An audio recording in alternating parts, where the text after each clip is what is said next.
requirement traceability matrix, and why is it required? What is its importance? RTM is a tool.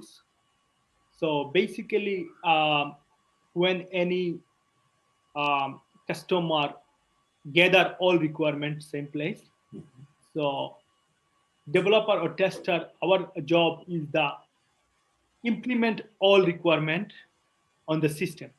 So this is the tool, so we can easily trace all requirement. Is there any requirement missing, or is there any requirement, is there any defect on requirement? So this, I believe it's like a template, or it's like a sheet, so we can put all the requirement. I think there is a lots of tools in market you can buy and something for a matrix. So requirement traceability matrix is a sheet, or it's a template where we can gather all requirement and we can execute all those. And it's very important to meet all requirement. I believe you ask me why it's required. Yes, it's required for meet all the requirement, because is there any requirement missing, so there is a bad impact might become. So trace requirement is the one of the big responsibility as a tester. So it's very important. Yes. Yeah. So just to add to that point, you have mentioned a couple of good points there, but you forgot to mention that we have to map the test cases, test execution. So basically, when we have the requirements, so say for example, we have 4 requirements, we have to map the test cases that we have written to those requirements, so that what this shows is that we are not missing on testing on any of those requirements, right? So this just add this point as well, that when you say requirement traceability, so you have the requirements, and then how the overall testing that you are doing for those requirements is fulfilling those requirements. And when you have the test cases mapped to those requirements, you will be able to understand that you haven't missed on any of the test cases. Is that fine? Yes, exactly. Yeah. I got it. Yeah. And you also mentioned that there are tools available. So you can mention that Zephyr is very popular nowadays, which is used. And Zephyr is a plugin within Jira. So you can have or generate automated traceability. So there is forward traceability and backward traceability. So forward traceability is from the requirements down to defects, and backward traceability is when you raise a defect, how that defect, to which test case that defect is related, and then which how that test case is related to requirements. So that's backward traceability, right? So Zephyr provides this forward and backward traceability automatically. So if you link your defects and test cases properly, automatically you will get all these requirement traceability. But many people do it in Excel, which is overhead. Yeah. Okay. Okay. Yeah. Any? Whoever don't use that. Yeah, please go ahead. Oh no, I said whoever not use any tools, they use Excel or Google Sheets, I believe. Yes. Am I right? Yeah. Yes. Okay. Any questions? Any clarifications till now? Oh no, I'm clear. I got everything. Okay. Cool. Can you explain about defect severity and priority with one example? So severity and priority. To be honest, to pick the severity is lots of confusing when I get a bug. Especially severity is not confusing, but when it like it's major bug or minor bug, so it's really confusing which one I should pick, major and minor.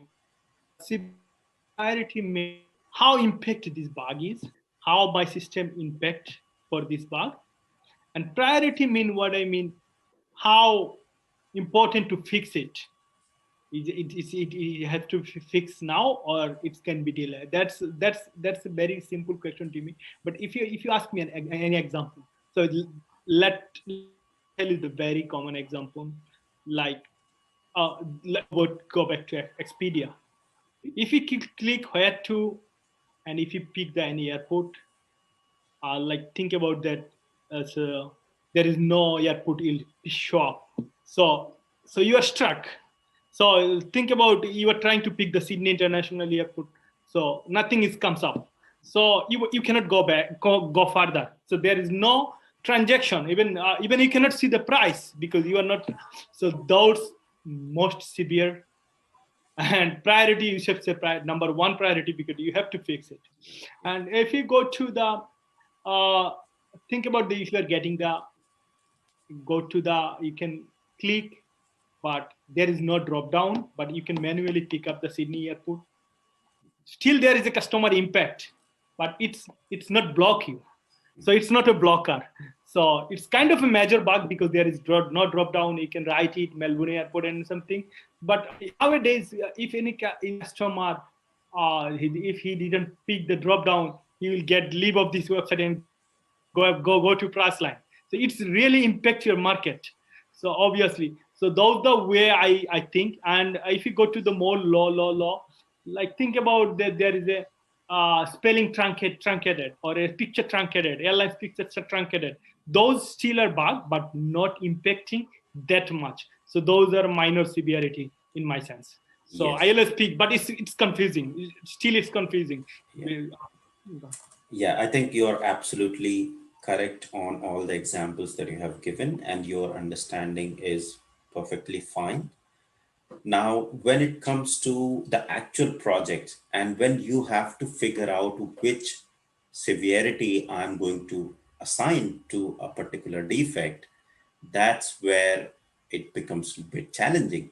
And this can be resolved when there is a proper categorization done, and which in most of the cases in organizations will be done if you are following a bit of structured approach. But if not, if you are just one or two people testing an app, then it's your responsibility as a tester to identify the severity accordingly. But like in big organizations, wherever I worked, there was a predefined severity that if this is something like this or of this impact, you assign severity one. If it is of this impact, you assign severity two, so something like that. So we used to have a proper matrix there in terms of severity. Now priority is mostly, product owner or the business person, they'll discuss with you how it is blocking. So priority we don't need to worry about as a tester much, but many places if you are only tester or test lead or a couple of people just doing the testing, that might also come to you. It has come to me a couple of times, like, can you also define the priority along with, because I was the manager there, and can you also take the responsibility of defining the priority? So after the defect triage meeting, we used to have the priority defined as well. So it, in actual real world, I mean, bookish things are different, but actual real scenario, that's what I think you are mentioning now in this interview, and that's what actually happens on the ground level. So really good to have those examples from you, Aminul. Can you explain the difference between Jira and Zephyr? I can see, in your resume you have Jira and Zephyr. You have used those. So I just want to understand what is the difference. Difference between okay Jira basically Jira is a tool where I can report the bug and it's a very common tool you can say now in the market. Everyone using it. Most of the people using it. But Zephyr is a plugin. You have to Jira is way you can but Zephyr if you plug in the Zephyr so you can write easily the test case. So if you want to add the more test case or if you want to in my sense, if you want to organize your test case and bug reporting everything, so if plug in Jira, it's easy for uh, tester. Basically, it's very helpful for testers where we can organize. So the pretty good answer is Zephyr is a plugin and Jira is a reporting tools in my sense. Yeah. So you can just, refine a little bit. So Jira is agile project management tool, and Zephyr is test management plugin for Jira. Just add agile project management with Jira and test management with Zephyr. So Jira doesn't provide you out of the box test management functionality. Because of that, you have a couple of plugins available. So Zephyr is one of it, which will enable test management functionality within Jira, right? And in Jira, you can do, apart from just defects, you can do a lot more things. You can do whole agile project management within Jira. So you can have your requirements, you can have, all the user stories, you can have the workflows to manage the overall Scrum process or Kanban process within Jira. Okay, so just a couple of more points there, but your answer overall, it clarified that the difference, but just add a little bit more statements there to make it very clear to the person. Okay, all right.